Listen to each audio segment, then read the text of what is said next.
apparently we just all played ourselves.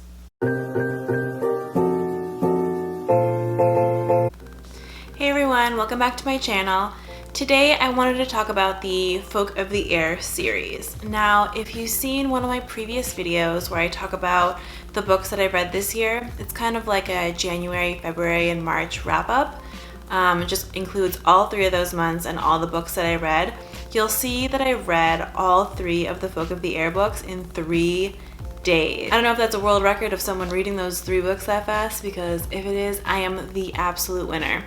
Now, I obviously enjoyed the series and I wanted to chat about that today. This isn't going to be like a book review because I think everyone on BookTube, on Bookstagram has read this series, their mother, their brother, their cat. I wanted it to be more of a chat with me as we just talk about the videos. I kind of want to express my opinions and see if anyone else feels the same way that I do. Some of that shit was weird. Some of that shit was great, but some of that shit was so weird. Obviously, the first book of the series is The Cruel Prince, and here we're introduced to the whole world. I thought that the world building and the character building and the relationship building were all done really, really well in this book. You kind of learn about the 3 sisters, you learn about Jude and Taryn, the twins, and how they're human. You learn about the Fae world and their disgust for humans, their parents being murdered by their now stepdad, and they have to live with their stepdad in this really fucked up family situation. I thought that was really, really well done. I felt really immersed in the world, and that's probably why I was able to read these books so fast, because Holly Black did such a good job of really building the world, making it really detailed, making it really easy to follow. I was just completely immersed in that. There was also a lot of fucked up shit in this book. I mean, the Fae obviously hate the humans. They just bully Taryn and Jude the entire time when they're like at this school for Fae and humans, and they treat them like crap. Essentially, you have to just sit there and take it because they don't want to be killed. Taryn, Jude's sister, has this dream of being married off to a Fae and having like gifts bestowed on her. So she's just trying to like ass kiss to get to where she wants, and Jude's like over all these damn Fae and their assholeness. Specifically Cardon, who Jude and Cardon hate each other. If I hadn't been spoiled already, I would never have guessed that Jude and Cardon were gonna get together and be like the couple of the series. I mean, they hated each other. Like, you just thought that Cardon wanted to like murder her most of the time. He was weirdly obsessed with her, but like in an awful, crazy, like serial killer kind of way, not in like a romantic way. Now, I rated this book 4 stars, and the one thing I didn't like about this book mostly was how it dragged on. The middle was interesting. You learn about Jude. She's learning how to tolerate poisons really well. She's learning how to sword fight. She's learning how to be sneaky. She's learning all the secrets of the kingdom. She develops a kind of romance with Locke. She discovers that her sister has kind of betrayed her, and she's already dating / seeing Locke, and they're kind of in a relationship, but you know, her own sister couldn't tell her that, and that's really fucked up. It's really interesting to see at the end of the book when her and her spies, after the whole coup has happened in the kingdom and the king is dead and all the siblings have died, they have Cardon detained in the room,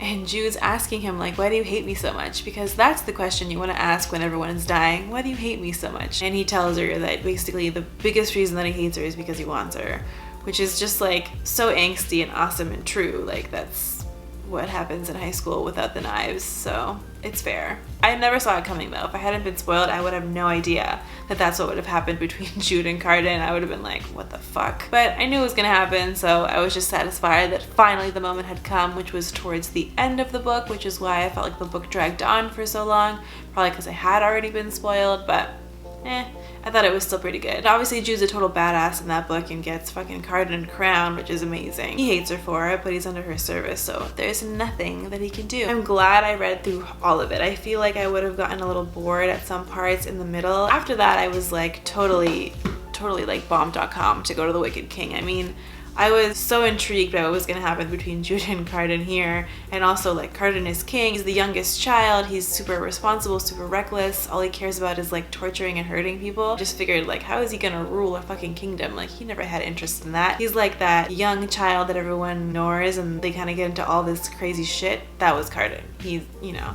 just he's just insane. In the last book, Jude made Cardon the king, so basically now she's ruling the world and he's under her like service / spell, so he just gets drunk and delirious and has orgies and has parties and does all this crazy shit while she's just trying to like make him presentable so she can present like a unified front, and he's out there like banging all these fae and like having all these crazy orgies and making people like jealous and shit. He's just like drunk and stupid and getting drunk and telling her how much he wants her to kiss him and how much he wants her, and she's just like, is this real? The only part where he kind of straightens his act is when Jude gets kidnapped by the Sea Queen, and the Sea Queen has this plan to like usurp Cardon and make the other brother who murdered the entire fucking family king. You kind of see Cardon spring into action when Jude gets kidnapped. You kind of see Cardon go from this drunk, horny king on the throne, like wearing the seat, to like actually getting some shit done. That was kind of a nice way that I feel like it was built and it got into it and he became like more responsible. And the other thing I really loved was because I knew what the relationship and because the world had been built so well, I wanted to know what was going to happen between them. Obviously the Fae hate the humans and she has this crazy position and she's basically guiding the king and telling the council what the hell to do, and they're all just like, what the fuck? It was awesome to see Jude being like a bad bitch, from Cruel Prince where she's like getting demeaned and yelled at and told to be in her place,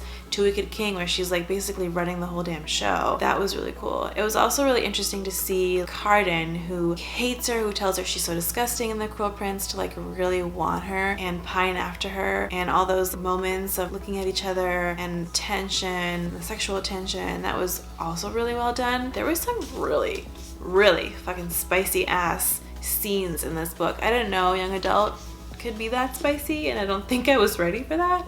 But it was great. It was still very like chastely done. It wasn't like, what's that booktube word? Oh yeah, smutty. It wasn't too smutty. It was like very chastely done.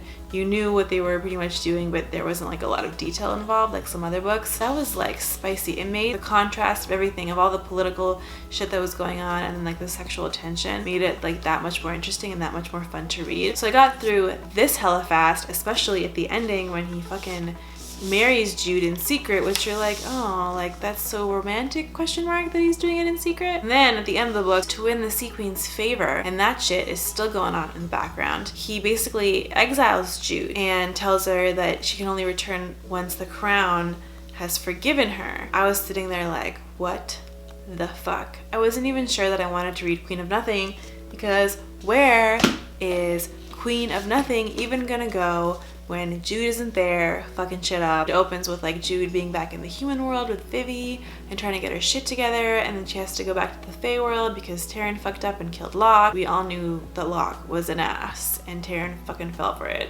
which honestly, karma. I don't care if I'm being mean, but I think she deserved all that she got with the whole Locke situation. So Jude goes back in place of Taryn, and obviously Cardon recognizes her and he tells her, hey, I didn't exile you, you could have come back anytime you wanted, and then goes on to explain the wording that he used, where unless and until pardoned by the crown, and since he had married her in secret, she was technically the Queen of Elfame and she could have fucking come back whenever she fucking wanted to pardon herself. So Jude is sitting there like, oh, and I am sitting there like, oh fuck. Holly Black played both of us in that scene. Like, that was so well done. I was just mad at Cardon the whole time. I was like, what's gonna happen? Is she gonna kill Cardon? Is she gonna take the throne? But no, he just needed to like appease the Sea Queen and make it look like fucking Jude is exiled, but really she wasn't. And that was so satisfying. Like, that whole like resolution to that was so satisfying, because it was just like something that you could have known had you just read the lines closer. But nope, I didn't do that. I was just so like butt fucking hurt. But nope, apparently we just all played ourselves. So that was fun. I did give Queen of Nothing 4 stars, which is still really high, but the whole serpent thing kind of fucked me up. That was the most random part of the book, and it kind of totally threw me out of the tale. When Cardon gets eaten by a snake because he broke the crown, that shit was so weird. And then he spent a third of the book trying to figure out what to do with the snake and how to get Cardon back, and is there a way to get Cardon back, and is he dead? I had such a problem with that. I couldn't really get into the story after that. It was just out of the blue that he just became a serpent. Like, we haven't discussed serpents. Serpents aren't part of like the world as far as I know. And all of a sudden he's a goddamn giant snake. And then the only way we get out of it is because Jude decides that the best thing to do is to kill the snake and just be rid of the whole thing, lose Cardon in the process, where she kills the snake and then Cardon comes out totally naked and bloody and fulfills his damn prophecy. That was such a weird way to get that prophecy fulfilled.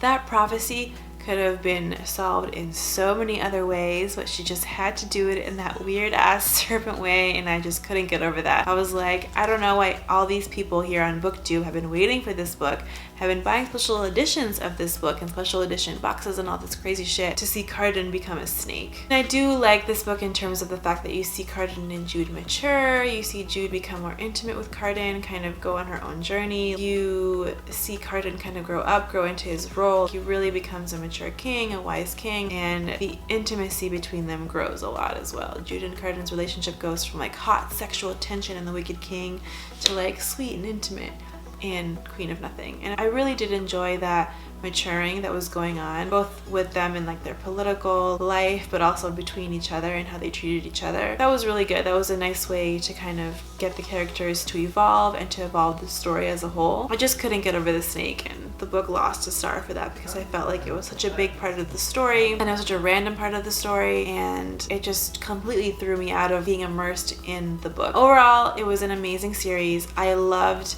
The Wicked King. That's the one book of this series that I would probably reread. Maybe parts of The Cruel King just to remind me, but I would definitely reread The Wicked King. That was the most interesting, the most dynamic, the most hot, and that one is the book that I look forward to and I think that is the best. If anyone's interested in doing any special editions of The Wicked King, I would buy those.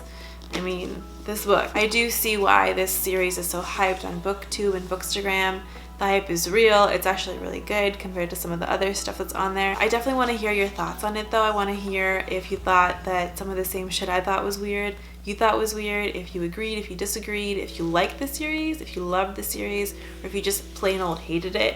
Let me know. I want to hear in the comments down below. If you haven't seen my video about my wrap up for the first part of the year, I will also link that down below, so be sure to check out the description. If you like this video, please check out the rest of my content. Please feel free to subscribe to my channel. I will be producing a lot more content, a lot more book chats, some book reviews, and an upcoming book haul. And thank you so much for stopping by.